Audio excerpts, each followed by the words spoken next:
পুষ্টিগুণে ভরপুর বিট ও ছোলার ডাল দিয়ে দুর্দান্ত একটা রান্না তোমাদের সাথে শেয়ার করি। এখানে বিটগুলো একদম ছোট ছোট করে কেটে নিয়েছি, আর নিয়েছি ছোলার ডাল। এর সাথে 1 কোয়া আদা ও 4টা কাঁচা লঙ্কা নিয়ে ভালো করে একদম মিক্স করে নিয়ে আসলাম। আর ডালটা কিন্তু 1 ঘন্টা আগে ভিজিয়ে রাখতে হবে। একইভাবে এখানে বিট জল ছাড়া একদম মিহি করে পেস্ট করে নিয়ে এসেছি। এদিকে একটা কড়াই বসিয়ে দিলাম। কড়াইয়ের মধ্যে একটু হিং দিয়ে এর মধ্যে বিটটা দিলাম, 2 মিনিট নেড়ে চেড়ে নিয়েছি। এবার এখানে ছোলার ডালটা দিলাম, এর সাথে লবণ ও হলুদ দিয়ে দিলাম, ভালো করে নেড়ে চেড়ে নিয়েছি। একদম কড়াই থেকে ছেড়ে দেয় সেই পর্যন্ত কিন্তু নেড়ে চেড়ে নিতে হবে।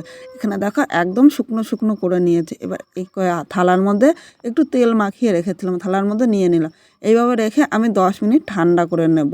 আর এটা তৈরি হয়ে গেল বিটের ধোঁকা। খুব সহজেই তৈরি করে নিতে পারবে। এই ধোঁকাটা তৈরি করে তোমরা এমনি ভাজাও খেতে পারো, বা এই ধোঁকাটা তৈরি করে কিন্তু 7 দিন ঘরে রাখতে পারো। খেতে কিন্তু দুর্দান্ত লাগে। অবশ্য তোমরা বাড়িতে একবার ট্রাই করো, এটা এতটাই সুস্বাদু হয়।